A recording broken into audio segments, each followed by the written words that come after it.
रहने दो ना भाई, बाद में कर लेंगे साफ। नहीं बस हो गया। ये लो।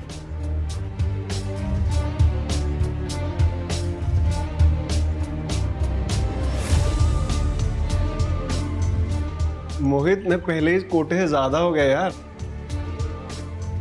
आज मेरा बर्थडे है, आज भी कोटा फॉलो करोगे क्या?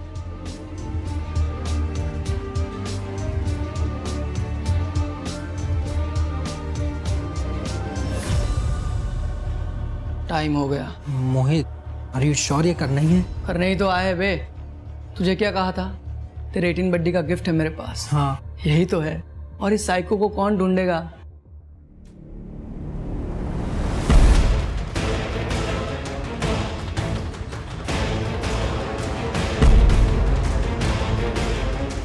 सांसें चल रही हैं इसकी अभी भी।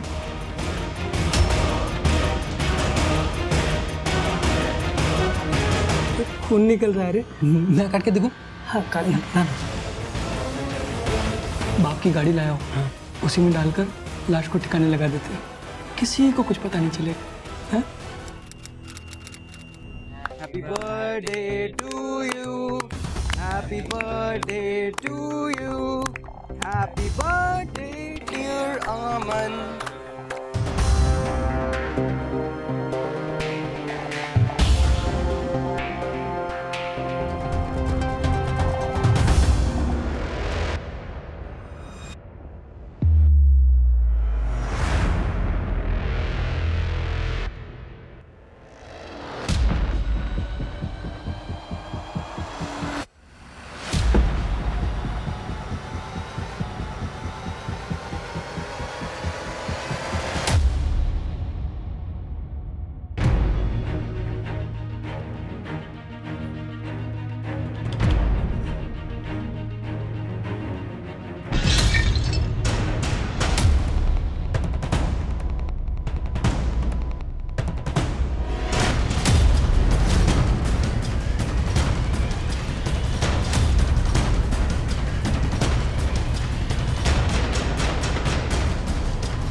मैं सुबह से इस केक के लिए इंतजार कर रहा था और स्पेशल बनवा के लाया हूँ तेरे लिए, और इसके बाद पार्टी भी लेंगे तेरे से।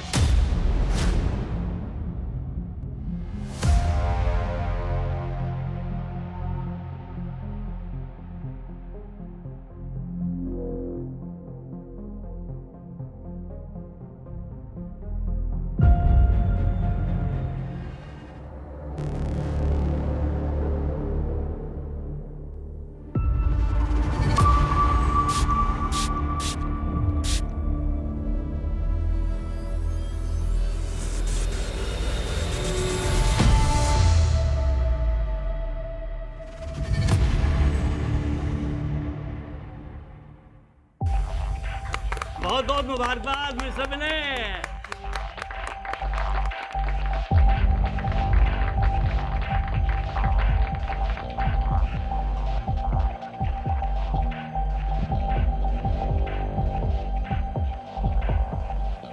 Happy birthday Vinay. Thank you Govind, ये ले यार केक। No thanks. अरे ले लेना, थोड़ा सा जन्मदिन है मेरा यार। अरे भाई किसके चक्कर में पड़ गया मिस्टर टच मी नोट के? ये तो केक को हाथ लगा देगा ना, बारिश हो जाएगी, सैलाब आ जाएगा। सच में यार, ले लेना यार थोड़ा सा। नो अरे थैंक्स। कम ऑन, थोड़ा सा ले ले यार। इसीलिए तेरा कोई दोस्त नहीं है? सन की है तू, सन की। मैंने तुझे बोला था ना, साइको है या एक नंबर का। चल छोड़ मेरे से।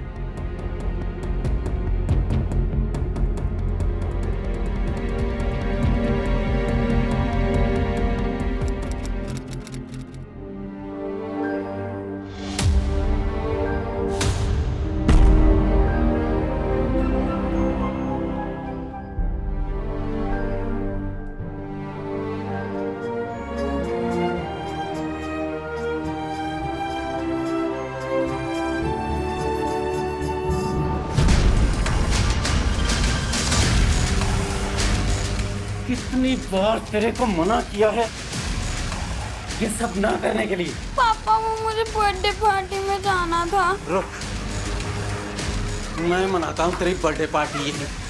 पापा नहीं, मम्मी नहीं। पार्टी तो देनी पड़ेगी भाई। हाँ यार, पार्टी तो देनी पड़ेगी। अच्छा अच्छा, सुनो सुनो, मैं क्या कह रहा हूँ, मेरी और मोहित की अलग अलग बर्थडे पार्टी करने से अच्छा है एक ग्रैंड बर्थडे पार्टी करते हैं। मोहित के टेरेस पे करते हैं। हाँ हाँ आ जाओ, कोई प्रॉब्लम नहीं है। अरे प्रॉब्लम तो है यार, ग्रैंड पार्टी होगी और दारू नहीं होगी। अरे यार किसने कहा दारू नहीं होगी? 18th बर्थडे है मेरा, 9 बजे टाइम पे पहुंच जाना। इतनी दारू पिलाऊंगा ना कि लुढ़कते हुए जाओगे तुम सब घर पे, ठीक है? चल 9 बजे मिलते हैं। चल यार फिर मिलते हैं 9 बजे। हाँ हाँ आ जाना।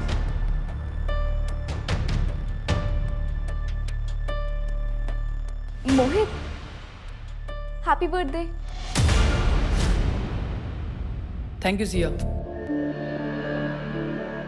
तुम अभी खोल कर नहीं देखोगे? हाँ देखता हूँ, घर जाके देख लूंगा ना। अभी थोड़ा बिजी हूँ मैं, चला रहा हूँ, बाय। बाय। सुन, एक बात बता, सबको बोल तो दिया तूने, दारू कहाँ से लेके आएगा? अरे है ना वो मेरा पड़ोसी जिसको दोस्ती करने का बड़ा शौक है। चल तू भी मेरे साथ चल, तेरे 18th बर्थडे का गिफ्ट है मेरे पास। आज मनाते हैं बर्थडे रॉयल वाला। सर आप मेरे साथ चलिए सर, वहां पे कोई गड़बड़ है सर। प्लीज सर आप चलिए मेरे साथ। ठीक है, आप कंप्लेंट लिखवाइए, हम चेक करेंगे। नहीं सर, इतना टाइम नहीं है सर। सर उन्होंने दरवाजा भी नहीं खोला सर। प्लीज आप चलिए मेरे साथ। करण, जाओ इनके साथ, देखो क्या बात है। चलिए। Thank you sir.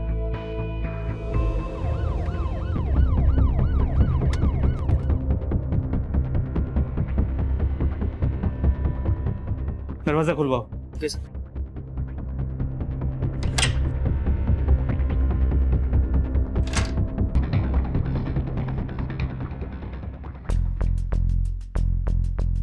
माँ, माँ, माँ। सर माँ घर पे नहीं है सर। वो यहाँ अकेली रहती? जी सर। तुम कहाँ रहते हो? सर मैं जॉब के लिए जलंधर रहता हूँ अपनी बीवी के साथ। लेकिन सर हमने यहाँ पे माँ का ख्याल रखने के लिए केयर टेकर रखा हुआ है, बिट्टू है नाम उसका सर। तो ये बिट्टू कहाँ है? पता नहीं सर, कल से उसका भी फोन नहीं मिल रहा, इसलिए तो मैं भागा आया जलंधर से यहाँ पे। कहीं ऐसा तो नहीं कि तुम्हारी माँ किसी रिश्तेदार के घर गई हो? नहीं सर, माँ बिना बताए कहीं नहीं जाती। ठीक है, अपनी माँ का मोबाइल नंबर दो। सर माँ मोबाइल नहीं रखती थी, लैंडलाइन है सर घर पे। वो कहती थी कि मोबाइल पे उनको विश्वास नहीं है। ठीक है, उस कैटेगर बिट्टू का नंबर दे दो और तुम्हारी माँ का दिन का रूटीन बताओ, उन्हें ढूंढने में आसानी होगी।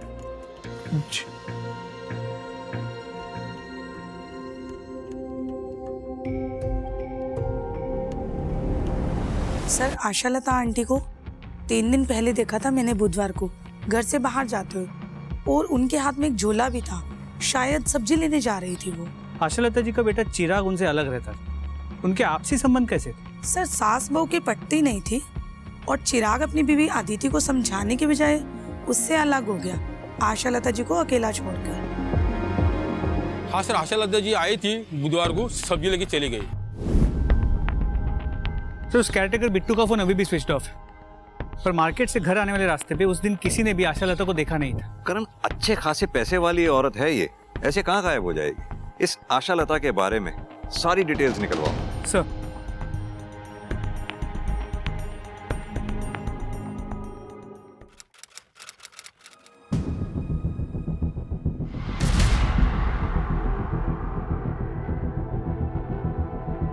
आरव, क्या हुआ? ठीक से बैठ, पापा आते ही होंगे।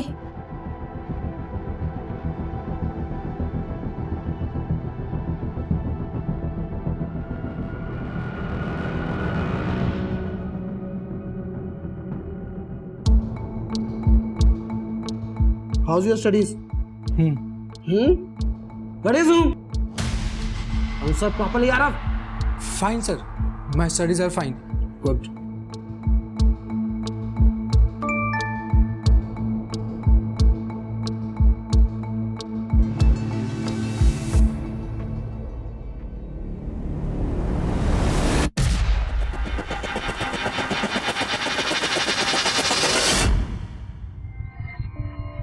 सर मुझसे नहीं होगा ये सब।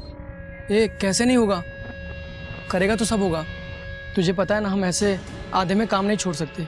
हमें अपना काम पूरा करना है।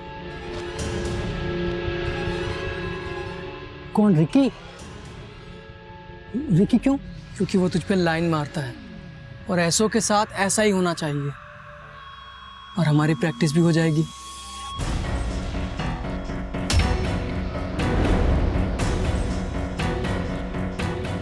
क्या तू हमारी बातें सुन रही थी? नहीं मोहित, मैं तो बस तुमसे मिलने आई थी। किस लिए मिलने आई थी? पीछे ही पड़ गई है यार। चल आ रहा हूं। जी सिंह साहब, पुलिस हर जगह तो नहीं रह सकती ना क्राइम से पहले। जी सिंह साहब, मैं आपसे थोड़ी देर में बात करता हूं। जी जी, थैंक यू। हाँ कर। आशालता का केयरटेकर बिट्टू 6 महीने पहले जेल में था, वो भी आशालता के ही कंप्लेंट पे। आशालता ने कंप्लेंट की थी कि उसने घर में चोरी की है। करण, ये बात कुछ अजीब नहीं है। आशालता ने जिस केयरटेकर बिट्टू के खिलाफ कंप्लेंट लिखवाई थी, वो बिट्टू वापस आशालता के घर में काम कर रहा था। जी सर। पर सर, ये आशालता की बहू अदिति की फाइल है। शायद पड़ोसी इसी के बारे में बात कर रहे थे। सर, इंश्योरेंस पॉलिसी तो कराइए, कोई क्राइम थोड़ी ना कर दिया। हमने कब कहा ये क्राइम है? हमें आपकी सास आशालता के पड़ोसियों से पता लगा कि आपका और आपकी सास का इस पॉलिसी को लेकर झगड़ा हुआ था। कुछ बताएंगे आप?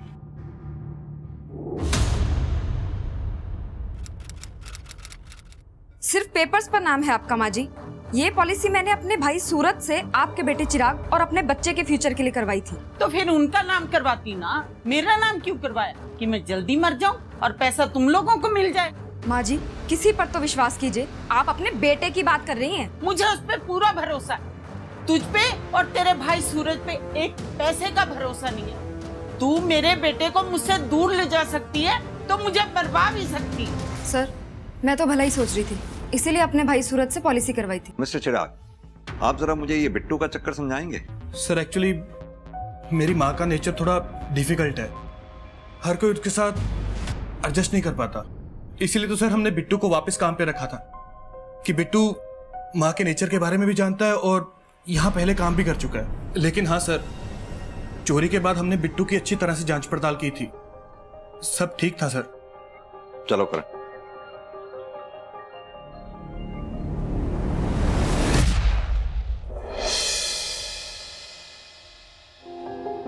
ये ले पी। अरे नहीं, इट्स ओके। अरे यार, वैसे तो तू बड़ा स्ट्रांग बनता है, दारू पीने में शर्मा रहा है, पीना। चलो ठीक है।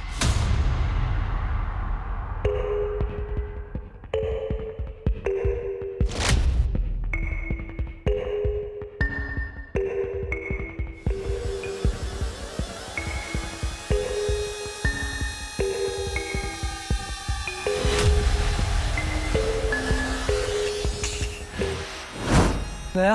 हाँ। चल लेटा। ये तुझसे प्यार करता था ना? हाँ, तू काट। मैं? हाँ।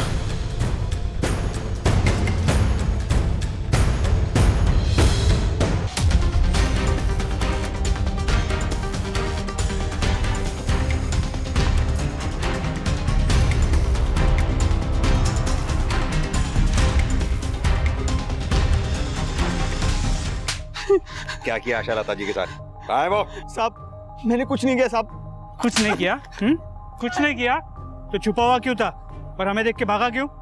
साहब मैडम ने ना जेल भिजवाया था मुझे, और मैं उन्हीं के साथ रहता था, काम करता था। तो मुझे पता था कि उनके गायब होने के बाद आप मुझे ही सबसे पहले पकड़ोगे, जेल में बंद करोगे, इसलिए डर के छुप गया था सर मैं। तो क्यों गया था उनके पास काम करने? तो सब क्या करता, भूखा मरता गया। ना जेब में पैसे थे ना नौकरी थी, इसलिए मैं उनके पास वापस चला गया जब उन्होंने मुझे बुलाया। और वापस आकर मैडम को गायब कर दिया, बदला लिया उनसे? मैंने कुछ नहीं किया सर, सच बोल रहा हूँ, कसम से सर। करण, थाने लेकर चलो उसे, वही बात करेंगे इससे। करण, समझ में नहीं आ रहा कौन सच बोल रहा है कौन झूठ। मेरी गट फीलिंग कहती है इस आशालता के साथ जो कुछ भी हुआ है वो घर और सब्जी मार्केट के रास्ते में हुआ है। करण, एक काम करो, स्निफर डॉग को बुलाओ, अच्छे से चेक करते हैं शायद कुछ हाथ लगे।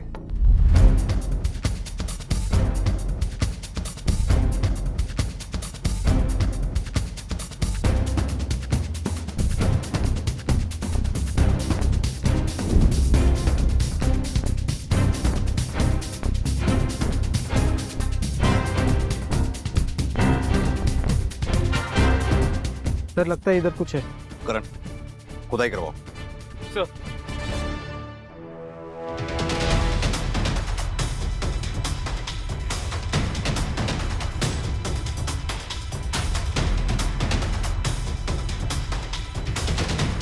एक मिनट, हाथ से निकालो।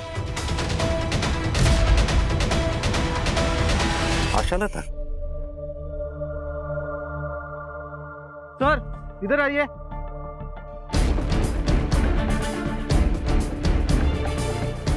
सर यहाँ पे कुछ है।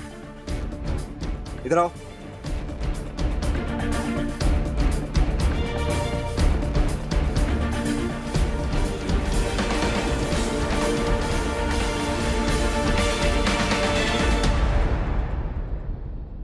हाथ से निकाल, हाथ से, दोनों हाथ से।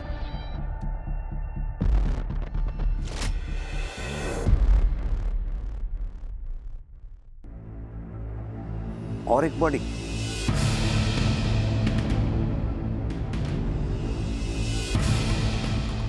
सर इधर आइए।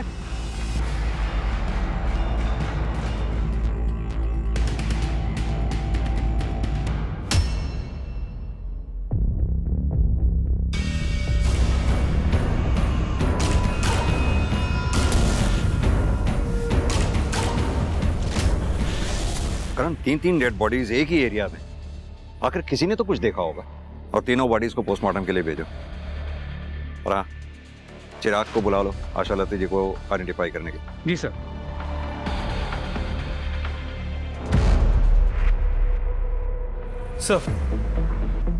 सर तीनों बॉडीज की पोस्टमार्टम रिपोर्ट, ये आशालता की पोस्टमार्टम रिपोर्ट।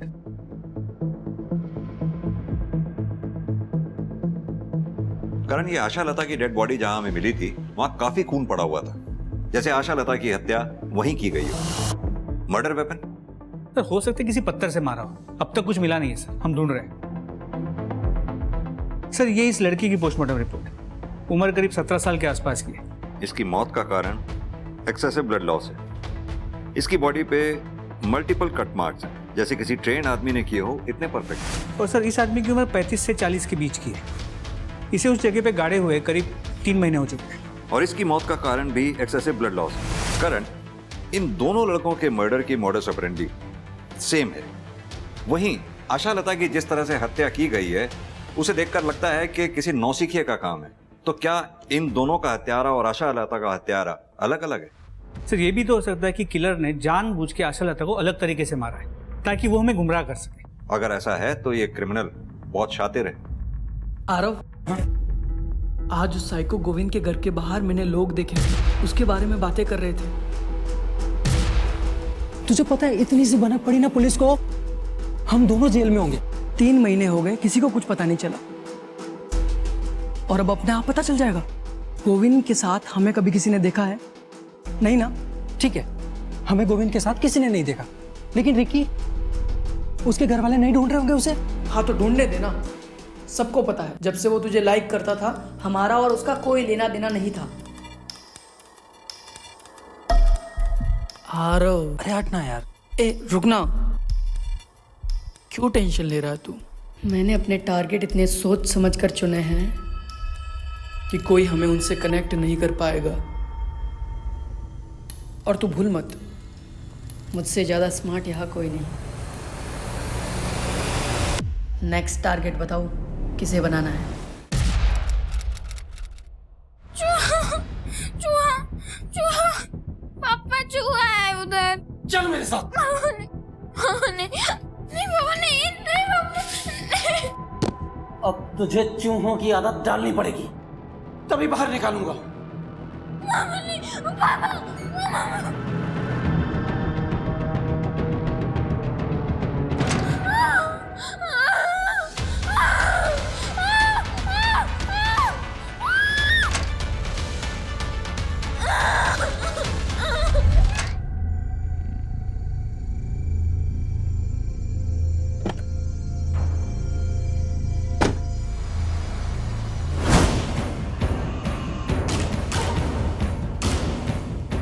ये रहा अपना टारगेट। रूटीन तो पता ही है इसका, जैसे ही मौका मिलेगा खत्म कर देंगे इसको। नहीं सर, मैं नहीं जानता इन दोनों को, पर सर किसने किया ये? किसने मारा मेरी माँ को? सर आपने किलर को अब तक क्यों नहीं पकड़ा?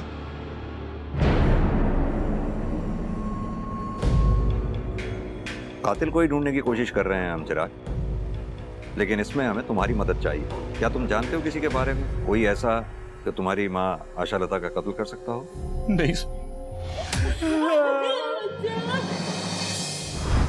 इन दोनों में से किसी को जानते हैं आप लोग? इन दोनों की डेड बॉडीज हमें रिकी की डेड बॉडी के साथ में मिली हैं। सर इन दोनों की डेड बॉडीज रिक्की के साथ मिली हैं आपको? नहीं सर, हम नहीं जानते।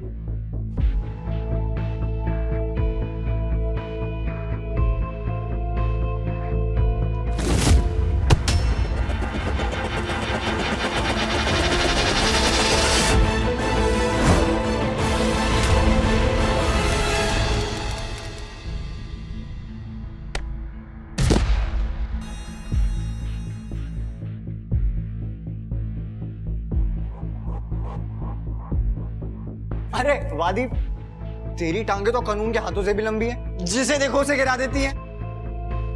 थोड़ा कंट्रोल कर यार। वाह, क्या जोक मारा है। अब मैं मारूं? जोक नहीं, तुझे मारूं। अरे अरे की आदि, क्यों लड़ रहे हो तुम दोनों? चलो अपनी क्लास में, चलो चलो। सर दीप तो स्कूल में सबको परेशान करता था और रिकी के तो पीछे ही पड़ गया था।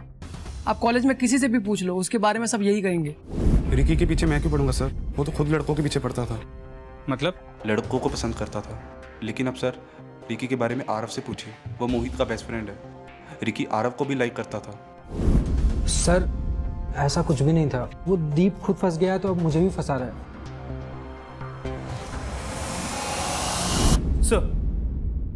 सर रिकी के घर, कॉलेज, मोहल्ले सभी जगह पूछताछ की, लेकिन कुछ भी ऐसा नहीं मिला जो रिकी को आशालता जी या वो दूसरा डेड बॉडी उसके साथ कनेक्ट कर पाए।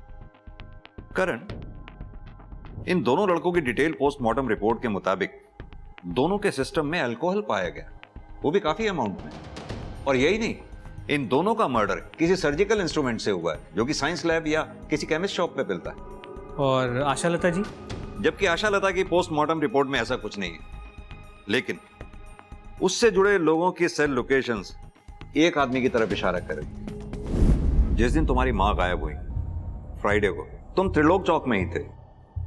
क्या कर रहे थे वहां पर? सर मैं कहा सर, मैं नहीं था सर। अच्छा, तो फिर ये कौन है जो तुम्हारी मां के घर के पास वाले एटीएम से पैसे निकाल? सर ये मैं ही हूं, लेकिन सर मैं अपने एटीएम से पैसे निकाल रहा था, किसी और की थोड़ी ना। देख भाई चिराग, इतना तो तय है कि फ्राइडे को तुम त्रिलोक चौक में ही थे।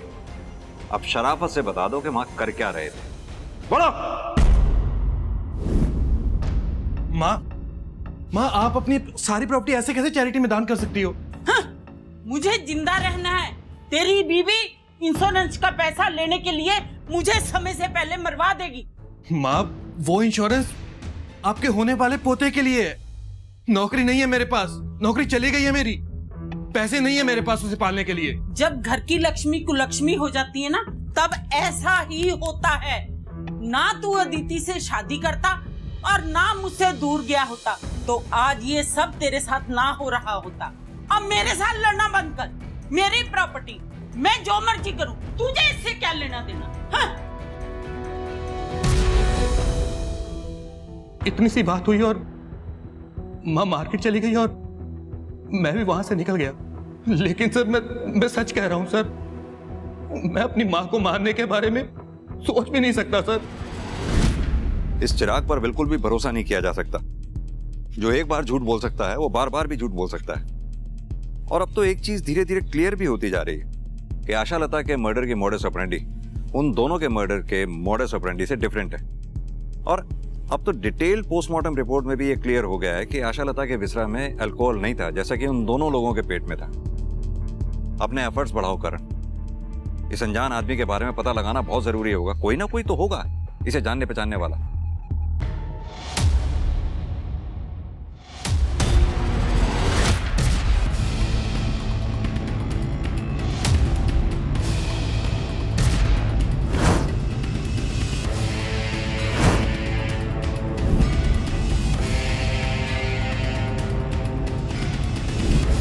ये साइको अपना गोविंद ही है ना, देख। अरे हाँ, ये तो वही है। सर गोविंद मालिक नाम है इसका, और ये तो हमारे साथ ही काम करता था। आपके ऑफिस का कोई भी एम्प्लॉय पिछले 3 महीने से ऑफिस नहीं आ रहा है और आपके ऑफिस में से किसी ने भी ये जानने की कोशिश नहीं की कि क्यों नहीं आ रहा है वो। सर इसकी किसी के साथ दोस्ती ही नहीं थी जो कोई इसके बारे में सोचता। इसका एड्रेस पता होगा आप लोगों को? जी सर, एड्रेस है इसका house number 21 Shastri Nagar. Sir इस गोविंद के घर का एड्रेस शहर के बिल्कुल दूसरे हिस्से में। फिर वो आशालता के घर के एरिया त्रिलोक चौक में क्या कर रहा था? करण, एक काम करते हैं, घर पर चलकर देखते हैं, शायद कोई ना कोई क्लू हाथ लगे। और ये काम हमें जल्द से जल्द करना होगा, क्योंकि आई एम श्योर कातिल हाथ पर हाथ रखकर नहीं बैठा होगा, जरूर अपना नेक्स्ट स्टेप प्लान कर रहा होगा। अरे ये क्या किया? ये पिछले एक्सपेरिमेंट से थोड़ा अलग नहीं हो गया? अलग ही तो करना था, जिससे और ज्यादा मजा आए, पुलिस भी कंफ्यूज हो जाए।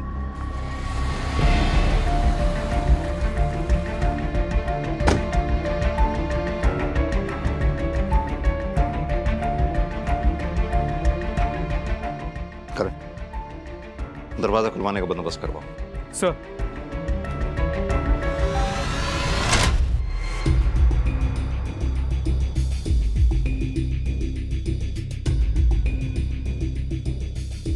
करण, मैं इतने बार पड़ोसियों से बात करता हूं, कुछ अगर मिले तो मुझे बताना।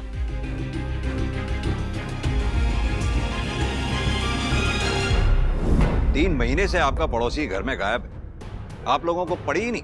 सर किसी से मतलब ही नहीं रखता था गोविंद, तो हमें भी उसकी क्या पड़ी थी? लेकिन उसके परिवार वालों को तो पड़ी होगी। कहाँ हैं उसके परिवार वाले? सर हमने तो ये सुना था कि उसके बीवी बच्चे मर चुके हैं और उसी ने मारा था उन सबको। करण, इस सुनी सुनाई बात के बारे में पता करो क्या हुआ था। सर गोविंद के बीवी और बच्चे की मौत एक सस्पिशियस कार एक्सीडेंट में हुई थी।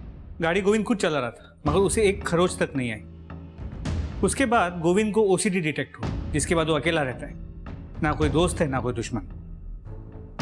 और कातिल ये बात अच्छी तरह से जानता था कि गोविंद को ढूंढने वाला कोई भी नहीं है, इसीलिए उसने आशालता और रिकी के घर से 10 किलोमीटर दूर रहने वाले गोविंद को अपना निशाना बनाया कातिल ने। करण, यहां मुझे एक पैटर्न नजर आ रहा है, जैसे कि कातिल मेंटली डिस्टर्ब लोगों को ढूंढ ढूंढ कर अपना निशाना बना रहा है, क्योंकि गोविंद मेंटली डिस्टर्ब था अपने बीवी बच्चे को खोने के बाद, वहीं रिकी मेंटली डिस्टर्ब था अपने पेरेंट्स की वजह से। कहीं ऐसा तो नहीं कातिल अनस्टेबल लोगों को ढूंढ ढूंढ कर अपना टारगेट बना रहा हो? सब ऐसे देखा जाए तो आशालता भी डिस्टर्ब थी अपने बेटे और बहू की वजह से। सर ये भी हो सकता है कि हम सोच रहे हैं कि 2 अलग कातिल हैं, मगर तीनों के कातिल कोई एक ही हो। Excuse me. हेलो सर, एक और डेड बॉडी मिली है।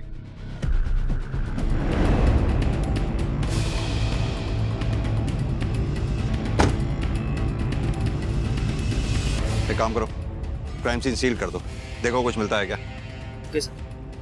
करण, ग्लव्स देना।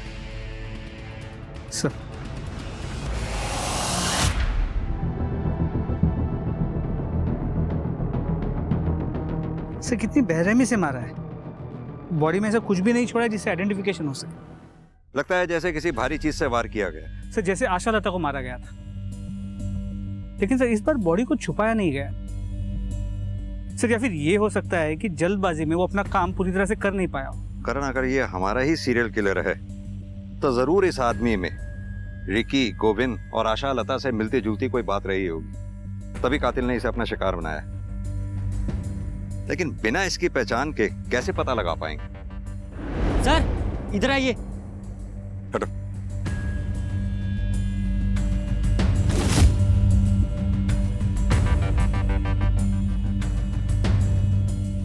करण, फॉरेंसिक टीम को बुलाओ, टायर ट्रैक एग्जामिनेशन करवाओ, शायद उससे पता चले किस गाड़ी के टायर हैं ये।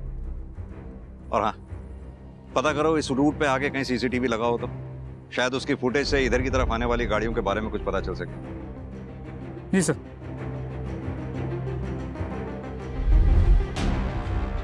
यार आरव, देखा तूने जो कच कच करके दिया ना उसको, खोपड़ी का फाउंटेन बन गया उसके। क्या खून निकल रहा था यार, मजा आ गया। मजा आया ना तुझे? आ गया ना मजा? अभी बस करते हैं ना यार, बहुत हो गया, मुझसे नहीं होता अभी। यार तू फिर शुरू हो गया। एक ही बात कितनी बार समझानी पड़ेगी तुझे? देख, अपना काम पूरा होने में सिर्फ एक स्टेप बाकी है, वो कर लेते हैं, फिर बंद कर देंगे बस। ठीक है, लेकिन मुझे थोड़ा टाइम चाहिए। ले ले टाइम।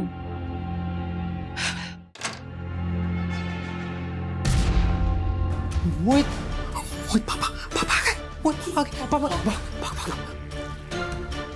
अरे इधर कहाँ जा रहा है? उधर से भागना, जल्दी जल्दी खोल मोहित, जल्दी खोल।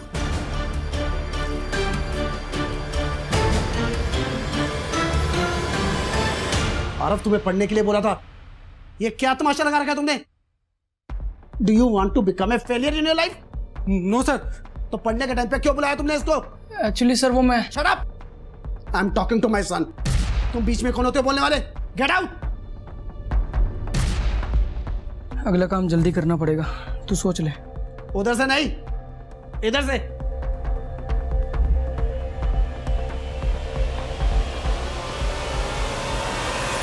सर ये प्रोबेबली उसी कार का नंबर है जिसके टायर मार्क्स हमें डेड बॉडी के पास से मिले थे।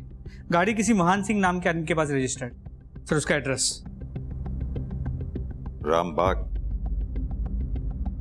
रामबाग तो जहां से हमें डेड बॉडी मिली थी वहां से 15 किलोमीटर दूर है ना, यानी कि सिमिलर पैटर्न। करण, इस एड्रेस पर चलकर देखते हैं आखिर ये महान सिंह है कौन, विक्टिम या किलर। आओ। ये मेरे पापा हैं सर, इन्हें किसने मार डाला सर? मानव, वही पता करने हम यहाँ आए। अब तुम ही हमारी मदद कर सकते हो ये बता के कि कौन कर सकता है तुम्हारे पापा के साथ ऐसे। मुझे नहीं पता सर, मुझे तो यकीन ही नहीं हो रहा कि पापा मर चुके हैं। और कौन रहता है तुम्हारे अलावा इस घर में? सर, मेरी माँ की डेथ मेरे बचपन में ही हो गई थी। एक छोटा भाई है सर, मगर उसे कोई फर्क नहीं पड़ता कि हम जिंदा हैं या मर गए। अगर उसे पता चला कि पापा मर चुके हैं तो वो खुशी ही होगा सर। वो खुश क्यों होगा?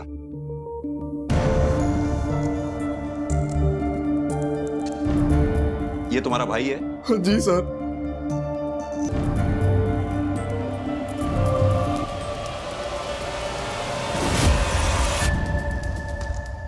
ये महान सिंह का बेटा मोहित और रिकी एक ही कॉलेज में पढ़ते हैं, यानी कि महान सिंह और रिकी के मर्डर में कोई तो कनेक्शन जरूर है।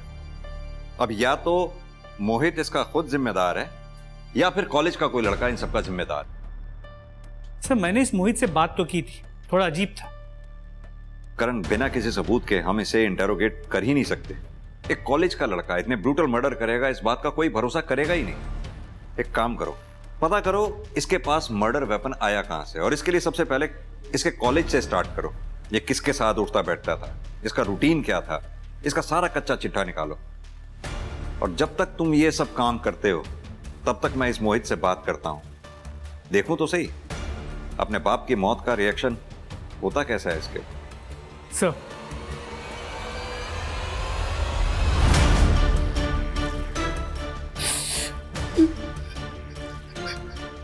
मोहित, तुम्हारे भाई मानव ने हमें बताया कि तुम्हारी अपने पापा से बनती नहीं थी, क्या ये बात सही है? सर वो पापा थे मेरे, कोई दोस्त नहीं थे जो हर बात पर बने। और वैसे भी हर बाप बेटे में थोड़ी बहुत अनबन होती है सर, हमारे बीच भी। क्या आपके कॉलेज के किसी लैब में से कोई इक्विपमेंट मिसिंग है? जी सर, एक स्कैल्पेल और एक सर्जिकल नाइफ, बट मैंने सोचा खो गए होंगे। क्या मोहित की एक्सेस थी इन इक्विपमेंट्स तक?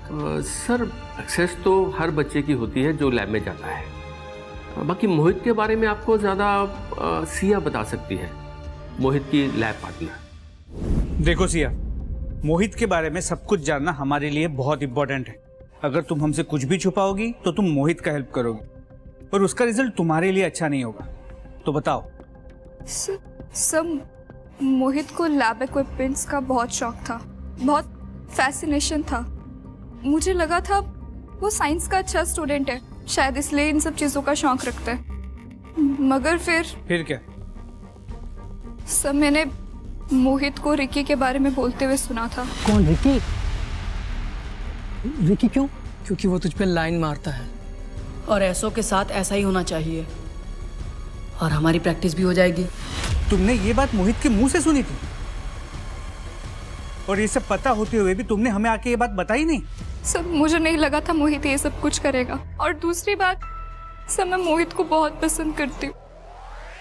मैं बहुत कंफ्यूज हो गई थी और इसीलिए तुम। और कुछ पता है तुम्हें? सब मैंने मोहित का पीछा किया था उसके अड्डे तक। कौन सा अड्डा?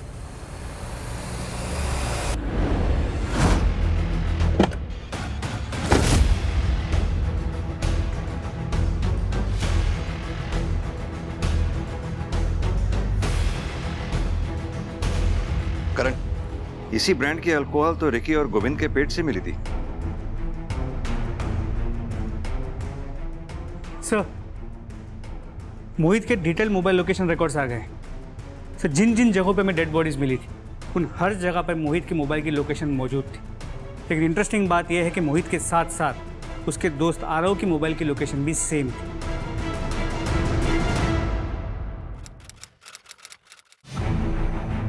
मेरा बेटा होकर भी ये लड़की बनने का शौक चढ़ा है तुझे? पापा मम्मा की याद आ रही थी। अबे साले, मम्मा की याद आ रही है तो मम्मा के पास क्यों नहीं चला जाता? मेरी नाक क्यों कटवाने पे तुला है? लोगों को पता चलेगा तो मेरी क्या इज्जत रह जाएगी? दोनों का खेल अब खत्म हुआ। अब सीधी तरह से ये बताओ कि ये खूंखार खेल खेल क्यों रहे थे? सर, हम तो पढ़ने लिखने वाले बच्चे हैं। आप ये कौन से खेल की बात कर रहे हैं? हमें कोई आइडिया नहीं है। आरव, तुम हमें सच सच बताओ। तुम अगर सच सच बताओगे तो मैं शायद तुम्हारी मदद कर पाऊंगा। मुझे मालूम है तुमने जो कुछ भी किया मोहित के कहने पर किया, तुम्हारी कोई गलती नहीं थी। तो फिर क्यों मोहित की गलती की सजा तुम भुगतना चाहते हो? आरव, ये झूठ बोल रहे हैं। कोई हेल्प नहीं करेंगे तेरी। मैं कोई झूठ नहीं बोल रहा हूं आरव। अगर सच सच बताओगे मैं तुम्हारी मदद करूंगा। सर, मैं आपको सब सच सच बताता हूँ सर। अबे ये क्या बताएगा? मैं बताता हूँ। हाँ, मैंने मारा अपने बाप को। अब ये बताओ क्यों? क्योंकि इसका बाप और मेरा बाप हमें कभी एक नहीं होने देते। अगर हम दोनों को एक होना है तो तुझे तेरे बाप को और मुझे मेरे बाप को मारना होगा। तुम्हारे लिए तो मैं कुछ भी कर सकता हूँ, बोलो कब करना है। इसलिए तुमने अपने पिता को मारा, और अगर वक्त रहते हम तुम्हें नहीं पकड़ते तो तुम आरव के पिता को भी सो कॉल्ड इस प्यार की वजह से मार डालते। मेरा बस चलता ना सर तो मैं मेरे बाप को कभी का मार चुका होता। उसको मारने के लिए मुझे वजह की जरूरत नहीं थी। अपने पिता से इतनी नफरत की कोई खास वजह?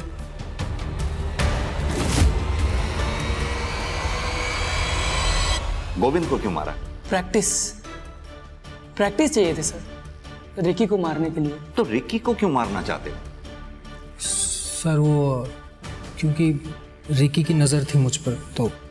और आरव को कोई ऐसे देखे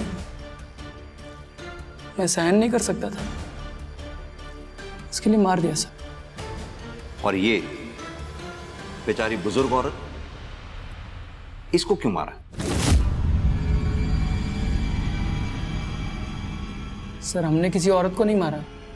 जितनों को भी मारा सब बता दिया आपको। तो तुमने आशा लता जी को नहीं मारा? बोला ना सर, नहीं मारा। हम आर्ट ऑफ किलिंग में इतने परफेक्ट हो गए थे, फिर क्यों मारते इस औरत को बेकार में? सुविधा संपन्न बचपन भी दर्दनाक हो सकता है। अगर उसे समझा ना जाए। ऐसा बचपन सबसे हिंसक अपराधियों को जन्म देता है, जैसा मोहित और आरव के मामले में हुआ। आशालता के केस में इतने संदिग्ध थे, उसका बेटा चिराग, बहू अदिति, अदिति का भाई अमन, आशालता का केयरटेकर बिट्टू या एनजीओ की हेड मेघा, सभी पुलिस के रडार में थे, मगर इनमें से सबूत किसी के खिलाफ नहीं था। आशालता का मामला अब शायद पुलिस की फाइलों में अनसुलझा ही रह जाए, मगर ये आशालता का केस ही था जिसने पुलिस को मोहित और आरव के एक्सपेरिमेंटल मर्डर्स को सुलझाने में मदद की थी। बचपन में जब मोहित और आरव को शायद सबसे अधिक समर्थन और समझे जाने की जरूरत थी, तब उन्हें यातना और पीड़ा दी गई थी, वो भी उनके अपनों के ही द्वारा। और इस यातना का बदला उन्होंने वैसी ही यातनाएं दूसरों को देकर लिया। दोनों के ही अपराध अक्षम्य हैं, मगर इन अपराधों के वे अकेले जिम्मेदार नहीं हैं। उनके परिवार, उनकी परवरिश भी उनके अपराधों में बराबर की हिस्सेदार। इसी के साथ अब मैं रेणुका शाहने आपसे विदा लेती हूँ। हम फिर मिलेंगे ऐसी एक कहानी के साथ जो रखेगी आपको सतर्क और जिंदगी को सुरक्षित। तब तक अपना और अपने परिवार का ख्याल रखिए और देखते रहिए क्राइम पेट्रोल सतर्क। जय हिंद।